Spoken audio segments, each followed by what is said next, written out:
Today we're going to be talking about the Watson and Crick double helix DNA model. So starting from the basics, we have 4 nitrogenous bases associated with DNA, and that's going to be adenine, thymine, cytosine, and guanine, and they pair specifically in the way that I've shown here. Then we're going to have differing structures of these nitrogenous bases, and as you can see here, there's purines and pyrimidines, and essentially one purine and one pyrimidine are going to bind up together, but it's really specific. So A and T and C and G will always bind together in DNA. And so in terms of what is holding these together, hydrogen bonds are what hold the individual bases together. As you can see here, there's a little bit of difference with 3 hydrogen bonds and 2 hydrogen bonds.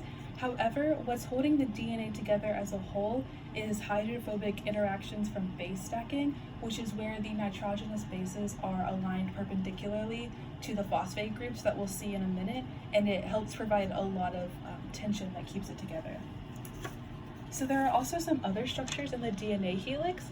So the Platonic Coil, as you can see with this model, is made up of 2 strands of anti-parallel and complementary DNA. So what that means is one runs 5' to 3' and one runs 3' to 5'. And typically for the Watson and Crick model, it's going to be BDNA or right-handed, as you can see here, but some other models make it left-handed, as you can see here. So we've talked about the bases, but the other part is the sugar phosphate backbone, as you can see right here. And there's also major and minor grooves that are formed by the coiling.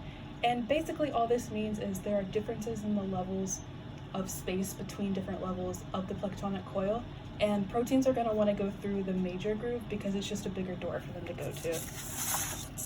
Alright, so now we're going to talk about ribose carbons, and I'm going to be using this model to talk about it. This is a sugar, this is the base, and this is the phosphate. So we're going to have 4 types of ribose carbons, as you can see here, and you can pause and read a little bit more about these. But basically, your 1' carbon is going to be right here, your 2' carbon is going to be right here, and because this is DNA, there's no oxygen, but if it was RNA, there would be an oxygen. And then your 3' carbon is going to be here, and your 5' carbon is going to be right here.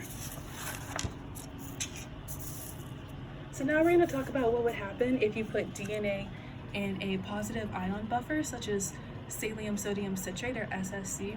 And basically what would happen is those positive ions would cause the sugar phosphate backbone that we just talked about, which is normally really negative, to become a lot more positive, which would result in a chemical denaturing of the DNA.